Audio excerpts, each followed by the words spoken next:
हाय। Class ninth में हो, सिर्फ और सिर्फ 2 महीने बचे हैं। डर लग रहा है, टेंशन हो रहा है, बिकॉज पढ़ा नहीं है, कुछ समझ ही नहीं आ रहा है क्या करूं। एसएसटी की चार चार सब्जेक्ट्स हैं, साइंस के तीन तीन सब्जेक्ट्स हैं, फिजिक्स केमिस्ट्री बायोलॉजी, बायो के डायग्राम्स, बायो की थ्योरी याद नहीं हो रही है, केमिस्ट्री की रिएक्शंस याद नहीं हो रही है, फिजिक्स के न्यूमेरिकल सर के ऊपर से जा रहे हैं, मैथ्स का ज्योमेट्री वाला पार्ट तो पल्ले ही नहीं पड़ रहा। ट्राइंगल्स, लाइंस एंड एंगल्स, क्वाड्रिलैटरल्स, कहां वो क्लास 8 की इजी इजी चीजें होती थी, कहां मैं ये क्लास 9 पे फंस गया। अगर तुम ऐसा फील कर रहे हो तो एकदम सही वीडियो में आ गए हो। आज मैं तुम सभी क्लास 9 के स्टूडेंट्स को 45 डेज की एक ऐसी स्ट्रैटेजी देने वाला हूं जो अगर तुमने फॉलो कर ली ना, अभी भी तुम लोग 90% 95% अपने ड्रीम परसेंटेज तक जा सकते हो। ठीक है, लास्ट तक इस वीडियो को देखना। जो मैं बातें बता रहा हूं प्लीज उसको ध्यान से सुनना, एंड लगे तो प्लीज उसको फॉलो करना। अभी तक तुमने कुछ पढ़ा है नहीं पढ़ा, इस बात से कोई फर्क नहीं पड़ता। एक बार फिर से मैं ये बात बोल रहा हूं, अभी तक तुमने कुछ पढ़ा है नहीं पढ़ा, इस बात से कोई फर्क नहीं पड़ता। फर्क इस बात से पड़ता है कि अब तुम करना चाहते हो कि नहीं। और अगर अब तुम करना चाहते हो, एक बार कमेंट बॉक्स पे अपने लिए एक प्रॉमिस कर दो, अपना नाम लिख के, कि मैं, जो भी तुम्हारा नाम है, क्लास 9th में अच्छे परसेंटेज स्कोर करूंगी या करूंगा। या फिर मैं, जो भी तुम्हारा नाम है, क्लास 9th में 95% जो भी तुम्हारा ड्रीम परसेंटेज है वो लिख दो और कमेंट बॉक्स पे कमेंट डाल दो। इससे ना, जब तुम कहीं पे कोई चीज लिख देते हो ना, वो चीज तुम्हारे मन में बैठ जाती है। ठीक है, स्टार्ट करें। सबसे पहली बात, ऑब्वियस सी बात है, थोड़ा सा डिफिकल्ट होगा ये चीज, ठीक है ना। लेकिन एक चीज अगर तुम फॉलो करोगे ना, काम बन जाएगा। Discipline greater than any motivation. इसका मतलब क्या है भाई? होता क्या है, कभी कभी मोटिवेशन होता है हमारे में कि यार आज मेरा पढ़ने का मन कर रहा है, तो भाई आज पढ़ने का मन कर रहा है तो 2-3 चैप्टर पढ़ लिए। फिर कल मूड नहीं कर रहा है, यार दोस्त के साथ लड़ाई हो गई, घर पे ये प्रॉब्लम हो गई, ये दिक्कत हो गई, ये परेशानी, ये दिक्कत, एक्सक्यूजेस, चाचा की शादी में चला गया, मामा की शादी में चला गया, है ना।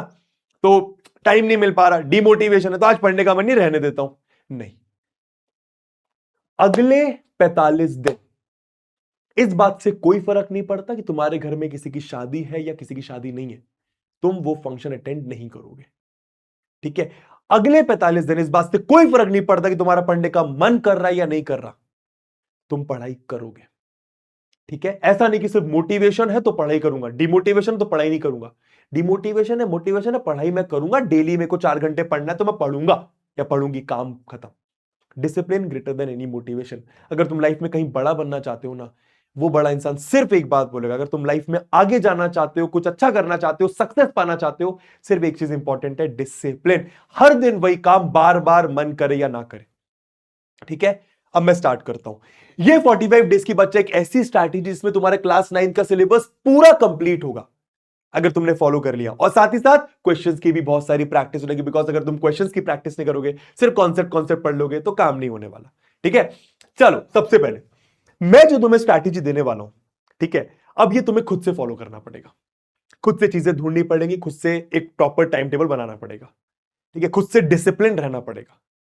पर अगर तुमको लगता है कहीं से भी कि मैं ये अकेले नहीं कर पाऊंगा, मैं सेल्फ स्टडी नहीं कर पाऊंगा, मेरे से अकेले नहीं हो पाता है, मुझे बस कोई एक चीज बता दे, मैं ये चीज फॉलो कर लूं और वो चीज फॉलो करने के बाद मेरे 90% 95% आ जाए, तो प्रोजेक्ट 45 बैच आ चुका है।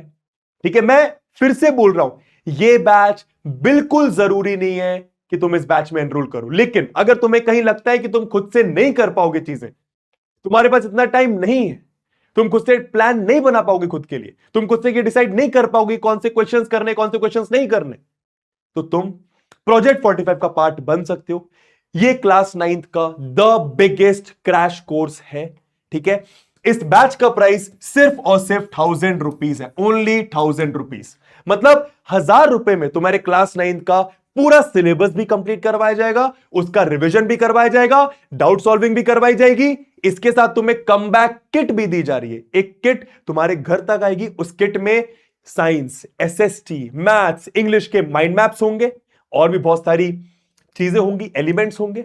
एंड इस 1000 रुपए में तुम्हारी क्वेश्चंस की भी बहुत सारी प्रैक्टिस कराई जाएगी, हैंड रिटन नोट्स भी दिए जाएंगे।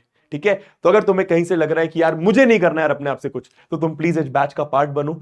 सिर्फ और सिर्फ 1000 रुपए इस बैच का प्राइस है। बैच स्टार्ट हो रहा है बच्चा आपका 11 दिसंबर को। तो अगर आप 11 के पहले इसको देख रहे हो तो बहुत अच्छी बात है, 11 के बाद भी देख रहे हो तो भी आप इस बैच में एनरोल कर सकते हो। ठीक है, पर अगर आप 11 के पहले पहले इस बैच में एनरोल करते हैं, 1000 रुपए अगर बैच पढ़ रहे हैं तो आप कूपन कोड लगा सकते हैं weekend100। क्या? weekend100। अगर आप ये कूपन कोड लगाओगे तो बैच का प्राइस 1000 रुपीज से कटकर 900 रुपए हो जाएगा। सिर्फ और सिर्फ 11 दिसंबर तक आपकी हर दिन 2 क्लासेस हो रही होंगी, कुछ लाइव कुछ रिकॉर्डेड। हर एक सब्जेक्ट का सिलेबस, हिंदी हो, एआई हो, कंप्यूटर हो, संस्कृत हो, मैथ्स हो, एसएसटी हो, कुछ भी हो, हर एक सब्जेक्ट का सिलेबस एकदम डिटेल्ड फॉर्मेट में कवर करवाया जाएगा। लेकिन ऐसा भी नहीं होगा कि भाई पूरे पूरे दिन पढ़ाएंगे, नहीं, शॉर्ट पढ़ाएंगे, क्रिस्प पढ़ाएंगे, टू द पॉइंट पढ़ाएंगे, क्वेश्चंस की प्रैक्टिस कराएंगे, इंपॉर्टेंट क्वेश्चंस बताएंगे, और अगर तुम उतना कर लोगे 95% आ जाएंगे। ठीक है, बट एनीवे अगर तुम किसी बैच का पार्ट नहीं बनना चाहते हो तो सबसे पहले स्टार्ट करते हैं यार कि भाई तुम्हें, अगर तुम खुद से पढ़ाई कर रहे हो तो क्या क्या मिस्टेक्स अवॉइड करनी। सबसे पहली मिस्टेक, सब थोड़ा थोड़ा पढ़ लेना। होता है ना, एग्जाम के जस्ट पहले होता होगा कि यार कल एसएसटी का एग्जाम है तो थोड़ा सा इधर से पढ़ लेता हूं, एसएसटी का ये वाला चैप्टर का थोड़ा सा ये वाला पार्ट पढ़ लेता हूं, थोड़ा सा इधर पढ़ लेता हूं, थोड़ा सा ये इंपॉर्टेंट पढ़ लेता हूं, और इस चक्कर में क्या होता है, कोई एक चैप्टर पर्टिकुलर कंप्लीट ही नहीं हो पाता अच्छे से। ठीक है, तो ये गलती बिल्कुल भी नहीं करनी कि मार्क्स के चक्कर में थोड़ा थोड़ा पढ़ना है, नहीं, रट्टा लगाना कि रट लेता हूं, चीजों को समझता नहीं हूं, मैथ्स में ये चैप्टर है भाई, अब मैथ्स तो समझ के ही बनेगी। अगर तुम रट्टा लगा लोगे तो शायद वही पर्टिकुलर क्वेश्चन कर पाओगे, अगर एग्जाम में आया तो कर पाओगे, नहीं आया तो नहीं कर पाओगे, है ना। तो रट्टा नहीं लगाना है, बिकॉज क्लास 10th में, क्लास 11th में, क्लास 12th में रट्टा काम करेगा ही नहीं। ठीक है, नेक्स्ट, क्वेश्चंस की प्रैक्टिस नहीं करना, सिर्फ पढ़ लेना कि बायो में बस रीड कर लेता हूं, एसएसटी में बस रीड कर लेता हूं, इंग्लिश में बस चैप्टर समझ लेता हूं, क्वेश्चंस की प्रैक्टिस ही नहीं करना। जब तक क्वेश्चंस की प्रैक्टिस नहीं करोगे कैसे काम चलेगा। ठीक है, नेक्स्ट चीज, राइटिंग प्रैक्टिस नहीं करना। भाई आपको सब्जेक्ट्स होते हैं जैसे कि एसएसटी स्पेसिफिकली हो गया, साइंस में कहीं कहीं जरूरत होती है, इंग्लिश हो गया, हिंदी हो गया, भाई जब तक तुम इसमें आंसर राइटिंग की प्रैक्टिस नहीं करोगे जब तक मार्क्स नहीं मिलेंगे, बिकॉज तुमको चीजें यहां पर आती हैं, जब तक उसको लिखना नहीं आता मार्क्स नहीं मिलेंगे बॉस। ठीक है, करना क्या है, 45 डेज का आखिर प्लान क्या है। अगर मैं बताऊं तो मैथ्स में आपके टोटल 12 चैप्टर्स है, साइंस में आपके 12 चैप्टर्स, अगेन एसएसटी में आपके टोटल 20 चैप्टर्स। तो कितने चैप्टर्स हो गए टोटल अगर मैं मेन सब्जेक्ट की बात करूं, भाई ये मेन सब्जेक्ट होते हैं, हिंदी इंग्लिश तो बच्चा संभाल ही लेता है मेरे ख्याल से। अगर मैं मेन बात करूं तो ये हो गए आपके 44 चैप्टर्स, और आपके पास दिन कितने, 45। अब थोड़ा सा मोटिवेशन आया, 45 डेज में अगर आप 44 डेज तक डेली एक चैप्टर करो, डेली एक चैप्टर, आपका सिलेबस बहुत इजीली खत्म हो जाएगा, और हिंदी इंग्लिश के लिए तुम टाइम निकाल ही लोगे। जब एक बार तुम्हारा रिदम बन गया ना कि भाई अब तुम पढ़ने लगे हो, 7 दिन पढ़ लिया, तब रिदम बनने लगेगा, हिंदी इंग्लिश को तुम अलग से टाइम निकाल ही लोगे। तो भाई हमारा जो एम है वो है पर डे एक चैप्टर, हमको हर दिन एक चैप्टर कंप्लीट करना है, एसएसटी, मैथ्स या फिर साइंस का। साथ में अगर टाइम मिले तो हिंदी इंग्लिश। भाई कभी कभी होगा ना कि मैथ्स का बहुत इजी से चैप्टर फंस जाएगा, जैसे कि कोऑर्डिनेट ज्योमेट्री, वो तो आधे घंटे का चैप्टर है, तो उस दिन आधे घंटे के साथ साथ हिंदी इंग्लिश कंप्लीट कर लेना। कभी कभी ऐसा होगा कि भाई एसएसटी का इकोनॉमिक्स का बहुत छोटा सा चैप्टर है, भाई 1 घंटे में उसको रफा दफा करके हिंदी इंग्लिश पढ़ लेना। समझ में आ रहा है? तो प्लान बस यही है, per day single chapter. Easy लग रहा है? अब करना क्या है, इसको कंप्लीट कैसे करना है। अच्छा वन शॉट देखो, यूट्यूब पर तुम्हारे फेवरेट टीचर, सभी फेवरेट टीचर्स के इतने प्यारे प्यारे वन शॉट्स पढ़े हैं कि अगर आप हर चैप्टर के लिए वो एक वन शॉट देख लो तुम्हारा काम हो जाएगा। और मैं बोलूंगा प्लीज अच्छा वन शॉट देखना। अच्छे वन शॉट का मतलब क्या है, अब भाई मानो अगर तुम्हें लाइन्स एंड एंगल्स मैथ्स का एक चैप्टर है, किसी ने 1 घंटे में पढ़ा रखा है, तो भाई उसने नहीं पढ़ाया होगा अच्छे से, और अगर पढ़ाया होगा तो सिर्फ कॉन्सेप्ट बताए होंगे, ऊपर ऊपर से चीजें बताई होंगी, क्वेश्चन की प्रैक्टिस कराई नहीं होगी। तो अच्छे वन शॉट का मतलब होता है कि भाई अगर लाइन्स एंड एंगल्स चैप्टर है तो उसमें 2 से 3 घंटा 4 घंटा लगेगा ही लगेगा, और उस एक अच्छे वन शॉट में एनसीईआरटी भी पूरी कवर्ड होगी। उस वन शॉट को देखने के बाद तुम आरडी शर्मा के भी क्वेश्चंस कर सकते हो। उस वन शॉट को देखने के बाद तुम्हें अपने साइड से कुछ नहीं करना पड़ेगा, बिकॉज सब कुछ उसी में होगा, क्वेश्चन की प्रैक्टिस, इंपॉर्टेंट कॉन्सेप्ट, सारी चीजें। ठीक है, तो मैथ्स के लिए तो मैं तुम्हें अपने वन शॉट सजेस्ट करूंगा, मेरा नाम डालो, चैप्टर का नाम डालो, आपको वन शॉट मिल जाएगा। मेरे चैनल पर भी मिल जाएगा, Hrithik Mishra 9th and 10th पर। ठीक है, नेक्स्ट चीज, अब और क्या करना है ये मैं बता रहा हूं स्पेसिफिकली आपको एसएसटी और साइंस के लिए। ठीक है, जब आप एक अच्छा वन शॉट देख लो, उसके बाद क्या करो, जो तुम कोई ना कोई रिफ्रेशर साइंस या फिर एसएसटी की यूज कर रहे होगे, 100% यूज कर रहे होगे, सैंपल पेपर्स यूज कर रहे होगे। ठीक है, करना क्या है, मानो आपने एसएसटी का एक चैप्टर वन शॉट से कंप्लीट कर लिया, अब तुम्हारे दिमाग में सारी चीजें आ गई, भाई इस चैप्टर में ये हुआ था, फलाना ढिमकाना ये हुआ था। ठीक है, अब उसके बाद क्या करना है, इमीडिएटली उस चैप्टर पे कोई रिफ्रेशर उठाओ, उस चैप्टर के क्वेश्चंस को रीड करो, आंसर्स को रीड करो, क्वेश्चंस को रीड करो, आंसर्स को रीड करो। और अगर आप उस चैप्टर के क्वेश्चन आंसर को कम से कम 2 से 3 बार रीड कर लेते हो ना, आपको आंसर लिखना भी आ जाएगा, चैप्टर एकदम क्रिस्टल क्लियर हो जाएगा। तो क्वेश्चंस के थ्रू प्रैक्टिस करनी है। ऐसा साइंस में भी करना है, एसएसटी में भी करना है, और मैथ्स में अगर लगे तो करना। बाकी मैथ्स में मैंने बताया मेरे वन शॉट काफी होंगे। ठीक है, समझ में आ गया? तो पर डे 1 चैप्टर क्या करना है मैंने बता दिया। अच्छा, अब टाइम कैसे निकाले वो मैं बताऊंगा। हिंदी इंग्लिश के लिए क्या करना है, समरी देखो यूट्यूब पर। अगर कोई चैप्टर है उसको एक बार समरी देख लो कि भाई इस चैप्टर में ये हुआ था। कहानी तो होता है हिंदी इंग्लिश में, है ना। समरी देख लो, समझ में आ गया चैप्टर। उसके बाद अगेन यहां पर भी तुम वही क्वेश्चन के साथ आंसर रीडिंग की प्रैक्टिस कर सकते हो, ताकि तुम्हें आंसर राइटिंग करना आ जाए, एंड उसी चीज को आप लिखने की भी प्रैक्टिस कर लो। कोई क्वेश्चन है, आंसर लिखने की प्रैक्टिस करो। ठीक है, नेक्स्ट अब टाइम कैसे निकालना है।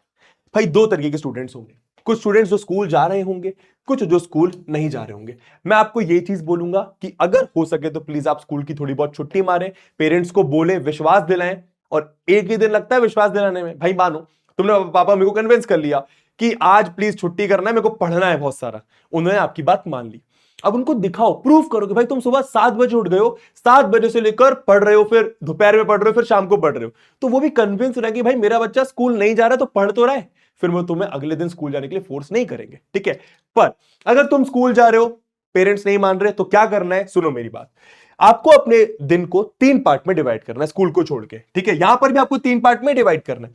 अब यहां पर तुम स्कूल से आ गए, 1-1.5 घंटा रेस्ट कर लिया, 1.5 घंटे की सेटिंग लगाओ। अब वैसे मैं हमेशा एडवाइस करता हूं 45 मिनट्स 30 मिनट्स, पर अब तुम्हारे पास टाइम कम बचा है, तो 1.5 घंटे की सेटिंग लगाओ। 4 से 5:30 थोड़ा सा पढ़ाई करो। उसके बाद 6 से 7:30 आधे घंटे का ब्रेक लेने के बाद 1.5 घंटा और पढ़ाई करो। भाई 1.5 घंटे तो पढ़ सकते हो ना यार। और उसके बाद 1.5 घंटे का ब्रेक लेने के बाद 9 से 10:30 में क्वेश्चंस की प्रैक्टिस कर लो। यहां पर कोशिश करो चैप्टर पूरा खत्म कर लो। ठीक है, मैथ्स में तो यहां पे क्वेश्चंस भी खत्म ही हो जाएंगे, एंड इस वाले टाइम को यूटिलाइज करो क्वेश्चंस की प्रैक्टिस करने में। और कभी भी आपको लग रहा है कि भाई ये वाले स्लॉट में ही चैप्टर खत्म हो गया, तो ये दोनों स्लॉट को हिंदी इंग्लिश में दे दो। बहुत ज्यादा मन कर रहा है तो फिर एसएसटी साइंस में दे दो। ठीक है, अगर आप स्कूल की छुट्टी मार सकते हो तो बहुत अच्छी बात है भाई। सुबह 1.5 घंटे पढ़ो, आफ्टरनून 1.5 घंटे पढ़ो, इवनिंग में 1.5 घंटे पढ़ो। अब ये तुम अपने हिसाब से कर सकते हो, लेकिन एक चीज एडवाइस करूंगा, ऐसा नहीं करना कि सुबह 7 बजे उठ रहा हूं तो 7 बजे पढ़ूंगा, कल 9 बजे तो 9 बजे पढ़ूंगा। नहीं, एक टाइम डिसाइड करो। सुबह 9 से 10:30 पढ़ रहे हो तो हर दिन 9 से 10:30 पढ़ो। आफ्टरनून में अगर 2 बजे से लेकर 3:30 तक पढ़ो, 2 से 3:30 ही पढ़ो। अगर इवनिंग में 7 से 8:30 पढ़ रहे हो तो इवनिंग में 7 से 8:30 ही पढ़ो। टाइम को चेंज मत करो। ठीक है, अगले 45 डेज डिसाइड करेंगे कि तुम क्लास 9th में कैसा करते हो। ठीक है, क्लास 10th के लिए क्लास 9th बहुत इंपॉर्टेंट क्लास होती है। अगर क्लास 9 तुम्हारी अच्छी नहीं तो क्लास 10th में इनिशियली बहुत प्रॉब्लम आएगा। ठीक है, टाइम बहुत है। ठीक है, हमें लगता है, बस हम सोचते रह जाते हैं कि यार सिलेबस ज्यादा, टाइम ज्यादा, फोन चलाने लगते हैं, और फिर फोन चलाते जाते भूल जाते हैं कि भाई इतना सारा सिलेबस है, और फिर वही टेंशन, वही लूप में फंस जाते हैं कि यार कुछ हो नहीं रहा है, कुछ समझ नहीं आ रहा है। एक्सक्यूजेस देने से बच्चा कोई आदमी बड़ा नहीं बनता है। एक्सक्यूजेस देने से बच्चा तो सक्सेस तक नहीं पहुंच पाएगा। काम करना पड़ेगा, काम करना पड़ेगा, मन करे नहीं करे, अगले 45 दिन तेरे हैं। ठीक है, अगर अपने साइड से सेल्फ स्टडी नहीं करनी, मैंने बता दिया, प्रोजेक्ट 45 इज हियर। बैच का लिंक मैं नीचे लगा दूंगा। बाकी पीडब्ल्यू ऐप में जाके प्रोजेक्ट 45 क्लास 9 सर्च करोगे, वहां पे भी तुम बैच का पार्ट बन सकते हो। बैच तुम्हारा स्टार्ट हो रहा है 11 दिसंबर को। ठीक है, इस बैच में आने के बाद तुम्हें अपने लिए कुछ करने की जरूरत नहीं है, बस डेली 2 क्लासेस अटेंड करना है, क्लास में जो बताया जा रहा है उसको फॉलो करना है, खत्म बात। ठीक है, everything will be taken care. चलो, ऑल द बेस्ट।